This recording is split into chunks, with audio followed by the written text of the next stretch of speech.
I want to get a gun. I do. I really do. I never had that feeling before till I moved out to Los Angeles. This city just messes with your mind, you know? It's overpopulated, technically doesn't have a water supply, right? The dollar's crashing. Shit keeps you up at night. You're just thinking, what am I gonna do when the zombies come? Right? Start reading up on shit. Get some powdered food. Plant some zucchini. Get a windmill. Right? And that's all well and good, but if you don't know how to fight, all you're doing is gathering supplies for the toughest guy in the block. Right? Just thinking about that. What am I gonna do? Some dude turns me upside down, starts shaking the gold coins out of my pockets. I gotta get a gun. So I'm on the road, right? I'm in Reno. Great gun town. So I go down to their little gun store, right? Come walking in, there's some redneck there. I'm like, hey man, I want to get a gun. He's like, I hear you. What you looking for? What you want? Mossberg, over under at 357 Magnum, right? Starts rattling off all this gibberish, right? I don't know shit. I'm trying to play it off. I feel like a bitch because I don't know anything about guns. So I was like, what do I do here? Ah, hell, I'm going to go with honesty. I go, look, dude, I don't know anything about guns. They terrify me, but I'm worried about the zombies. All right? Dude's just like, you need a shotgun. You need a shotgun, man. It's got a good spread. It's easy to load, doesn't have a lot of working parts, got a good spread. He kept saying that. It's got a good spread. I'm like, what does that mean? He goes, well, it means you ain't got to be that accurate. It's got a good spread. Further away you are, the more shit you hit. It's got a good spread. In fact, you got a problem over here, you ain't even got to look. You just turn, wow, that's it. You ain't got a problem over here anymore. Anything that was even remotely a problem ain't there anymore. Trust me. And then these people here, they saw what you just did here. You ain't got a problem here either. Feel me? 90 degrees taken care of right there. One shot. These people get smart, flip it over. Wow! That's it. It's got a good spread. So I'm like laughing my ass off. I'm like, dude, look, I just want to shoot the guy. I don't have to do a bunch of drywall work, you know? Reframe my diploma. Get my parakeet another friend, you know? I just want to shoot the guy. So I'm like, you know, how about one of these pistols? So he does like that classic, like that redneck trailing off thing, like, you want a pistol? Go ahead, get a pistol. Well, I know, I've just been here 20 years. Get a shiny one, right? So I was like, dude, what's wrong with getting a pistol? He goes, I'll tell you what, buddy.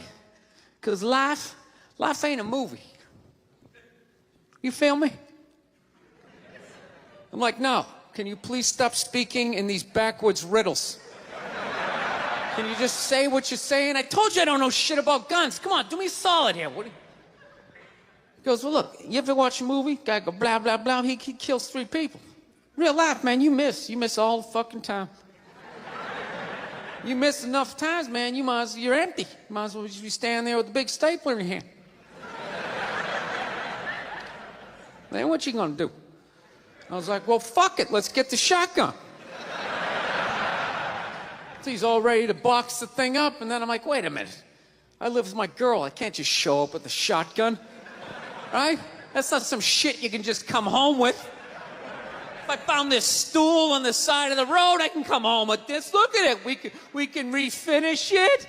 We can carve our initials in it. We can have a good time, right? They just show up with a shotgun. Hey, I got it for us, right? One barrel for you, one for me? No. So she kiboshes the whole thing. Till the other night, somebody broke into our car sitting in the driveway. Starts fucking with her head, right? So she starts reading up on guns, you know?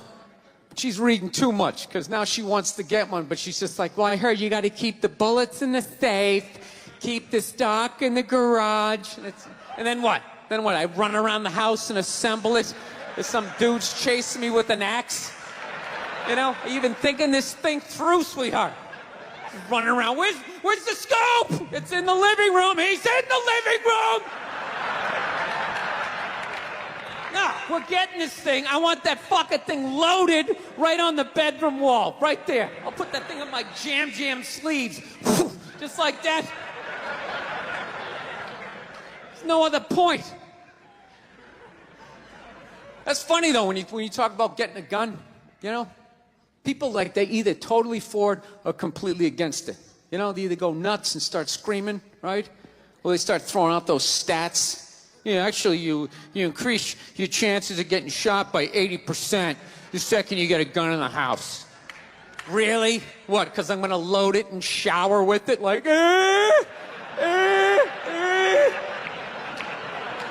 The fuck? I know it's dangerous. You get a pool in your backyard, you immediately increase your odds of drowning in your backyard, right? You couldn't do that before. Now you step on a rake, in you go. No, I'm telling you.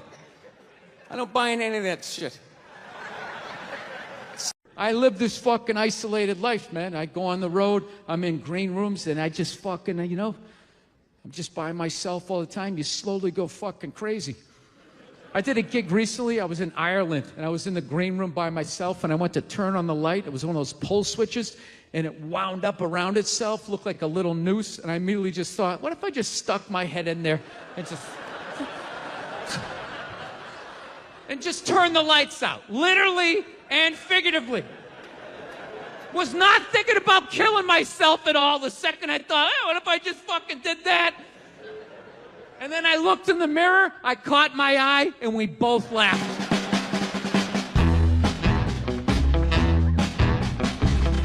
But you know one of the big things that really made me feel old was when McDonald's started making salads. That literally ripped my heart out. I'm like, they're doing what? What? Now they have wraps, and they're doing all of this shit. You know what it was? Was out of shape people complained to them. That you're like, oh, you don't have any healthy options. It's like, dude, this is McDonald's. This shit is poison. Who the fuck comes here to get in shape? Whenever I get McDonald's, I have a whole plan. At my age, I'm 48 years old. I know what I'm going to order. I'm going to go in there. It's going to taste great. 20 minutes later, I'm going to want to kill myself. And then I'm going to go, I'm going to the gym tomorrow. I'm going to the gym tomorrow. And no matter how much I say that, I woke up the demon in me. I woke up the demon, and all that grease is just coursing through my veins. And no matter how much I want to go to the gym, there's going to be this other voice going, dude, get an Egg McMuffin. Go down there and get an Egg McMuffin. And I'm going to sit up like the Manchurian Candidate. Okay, we're going to McDonald's. Is my in-shape voice is in the back going, no, what are we doing? Go to the gym. And I'm just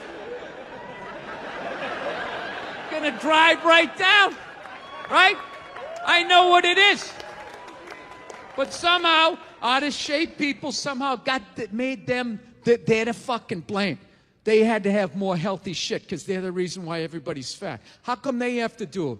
What about Ben and Jerry's? How come they don't have to put a little kale in their ice cream? Why is that? Yeah, I grew up in a very, angry time. You know, you were afraid of your dad's dad. I've talked about this shit before, but I'm still working through it, so just bear with me. You just were fucking, I love seeing kids nowadays loving their dad. Like, Dad, what's good? Want to go play, Dad? Let's go ride bikes, Dad! Yeah, when I was a kid, I was like, Dad, fuck, Dad, fuck! Run! Open a window! Mom, what did you see in that? Fucking lunatic, right? It was absolute fucking lunacy. And not just my house. I love my parents, but it was just the time. Everybody was fucking crazy. You were afraid, and people could put their hands on you, and other people's dads could hit you, and then you come home, oh, what the fuck did you do? I'll fucking hit you first. I'm just nuts. Teachers would grab you, dig their nails into your fucking neck. She'd come home. Well, she wouldn't have done that unless something fucking happened, right? It was all of that shit. Yeah, me and my siblings, we all beat the shit out of each other, you know?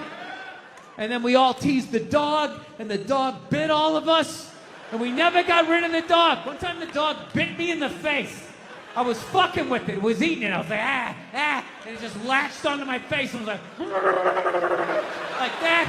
My dad had to stitch me up and everything. We still didn't get rid of the dog, you know? Ah, he's a good dog. He had a moment. Jesus Christ. Well, Jesus Christ, you shouldn't have put your goddamn face down there near the fucking dog there, right? Look, if you're being a dick, apologize. But other than that, yeah, go fuck yourself. Yeah. Everybody getting in trouble. Like a bunch of children. I was doing a gig in Dallas, and some waitress wrote on a piece of chalkboard. She goes, "We like our beer the way we like our violence. Domestic." All right? Yeah, I gotta tell you something. That's a great fucking joke. There is zero fat on that. You need every word of that joke. You take one word out, it doesn't work. It's a perfect joke.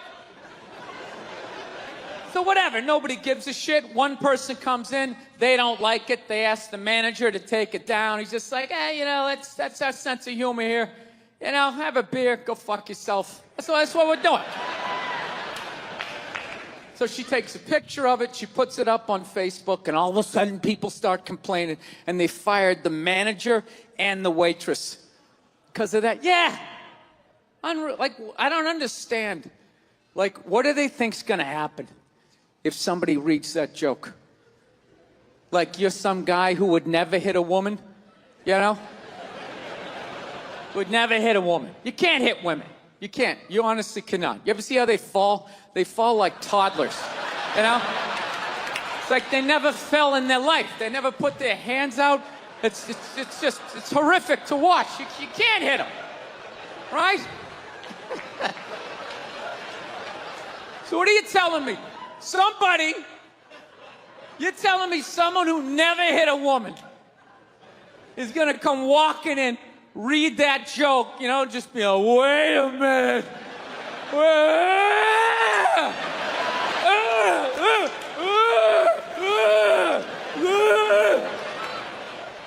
All those feminists are full of shit, because I'm gonna tell you right now, someday there's gonna be the first woman president. All right? Which means you don't even know what her fucking platform is, and you automatically cheered. It's got the same genitalia. Fucking, I'm telling you, they're not smart people. Feminists, they're not as smart as they're coming off. I'm telling you. Someday, there's gonna be. By the way, this is gonna be my last show ever. By the time this fucking thing comes out. Someday, there's gonna be the first female president, which means there's gonna be the first male first lady, right? And you wait, you fucking wait. The first time that dude opens his mouth about some political shit, you watch all these feminists throwing me, you shut the fuck up! You shut the fuck up! It is her time now. It is her time. She was elected, not you. Go pick out some plates, bitch. You are the first lady.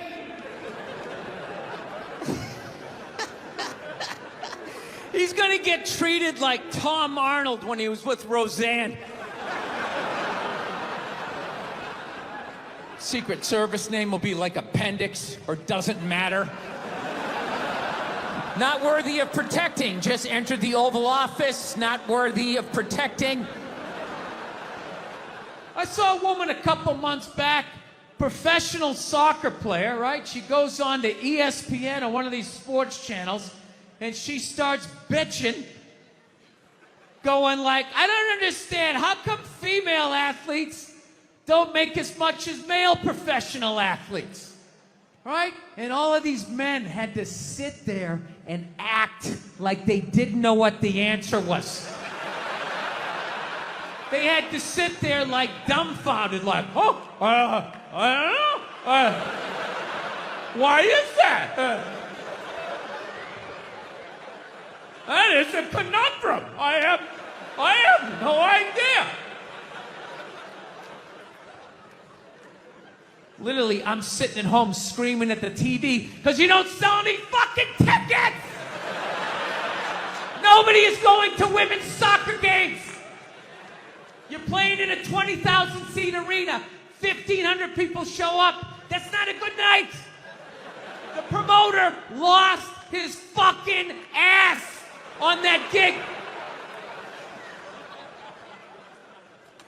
I'm not saying no professional female athletes, Serena Williams, the women in the UFC, you know, but nobody's watching your fucking sport. And then you're gonna come and you're gonna get mad at fucking men. They keep doing that shit. Why are you yelling at us? It's not our fucking job. It's not my fucking job to give a fuck about women's soccer, okay? I have men's sport to pay attention to. It's your bullshit, right? Dude, look at the WNBA. Dude, nobody in the WNBA got COVID. Nobody. They have been playing in front of 300 to 400 people a night for a quarter of a century. Not to mention, it's a male-subsidized league. We gave you a fucking league. None of you showed up. Where are all the feminists? That place should be packed with feminists. Faces painted, wearing jerseys, flashing their titties. Going fucking nuts like the guys do in the upper deck with their big beard titties. Am I on the Jumbotron? Am I doing it? Life can pass you by. It happens. You know, you just keep living and living and living. You know what it is? I think you got like 25, 30 years to absorb as much as you can. And then that's it. That's all you know. Because right around then, you get married. And it's over. Right? You have a couple of kids. You're sucked in the bubble. You don't have time to pay attention to what's going on in the world. You're just stuck with these kids. It's shitting all over the place. Don't be a serial killer. Don't touch that. You're just stuck in that. You have 3, 4 kids. That is a 25-year sentence. Trying to get them all through college. Society just keeps fucking going. You get the last one through college, you step back out of the bubble, just... You don't know what happened. You're not even paying attention. You go back to your old record collection. Right?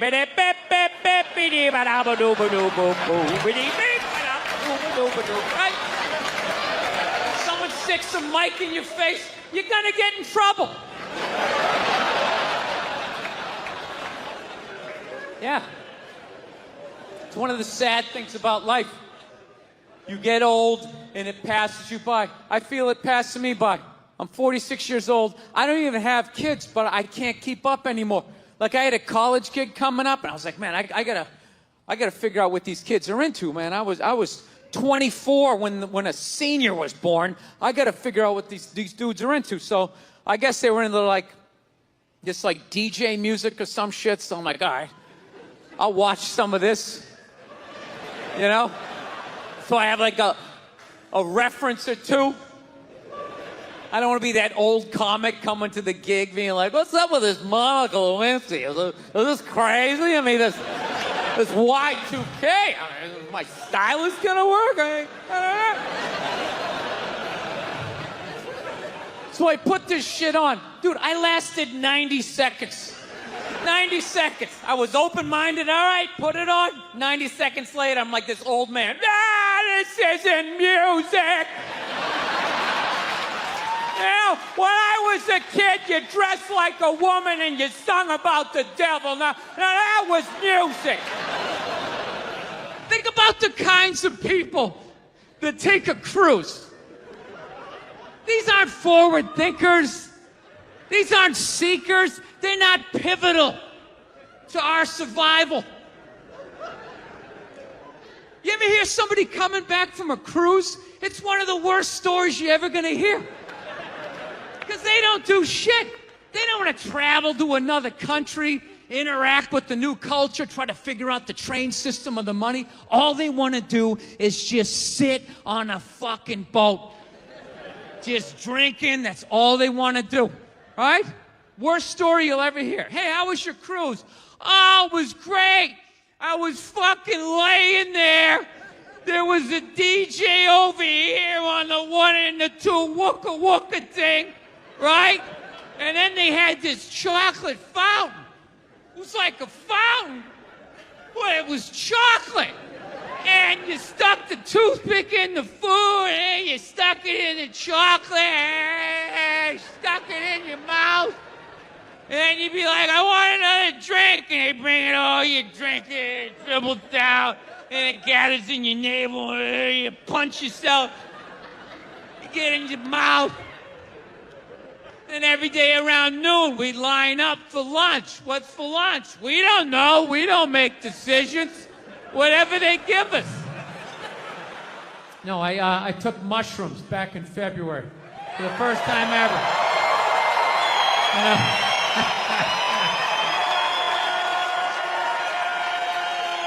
This is the perfect state to tell this story. You guys should literally have mushrooms on your fucking license plate. All right, so here's the deal. I never fucked with anything like that. I was always a booze guy. All right,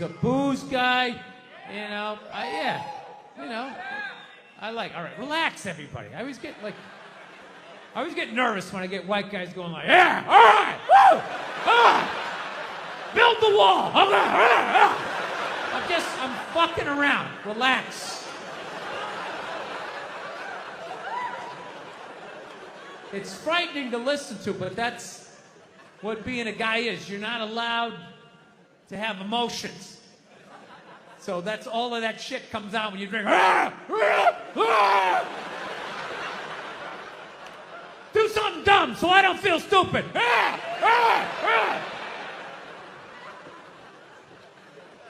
So, yeah, I was always like a booze guy, so like I never fucked with like psychedelics or whatever. So I think, it was just one of those deals. I was out in the desert, man, and I was like, all right, I got somebody watching my kids, everything's fine. I'm in my 50s. If I gotta do it now or I'm never gonna do it, right? So this person who may or may not have been my opening act tonight goes, all right, man.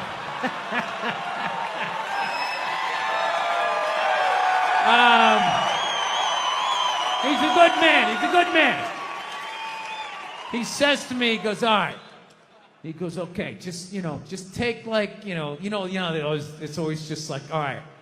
So, like, how fucked up do you want to get, all right? And there's always like a square, and it's like, okay, don't eat the whole square. Just like bite one corner, lick the other one, and then rub the other one and let it absorb in your face or whatever. So I'm like, all right. He goes, how far into it do you want to go? I go, I just want to trip a little bit, nothing fucking crazy. So he goes, fine. So I eat just a little bit. So I get a little nauseous or whatever. At first it feels like I ate some weed, but then all of a sudden, like I notice shit that's not alive looks like it's breathing, right? Like the refrigerator looked like it just did a lap around the house. It's kind of... Nothing threatening, It's just like, it needed it, TV started getting bigger. It's looking like it's gonna fall on me. All right? And I was doing fine. I was like, I know that TV's not getting bigger. And if it is, I don't give a shit. Go ahead. Spill that pixelation all over me. I don't give a fuck. I know I'm tripping. I'm having fun. I'm giggling. I'm laughing at shit. I'm putting things together, right? And everything is fucking great.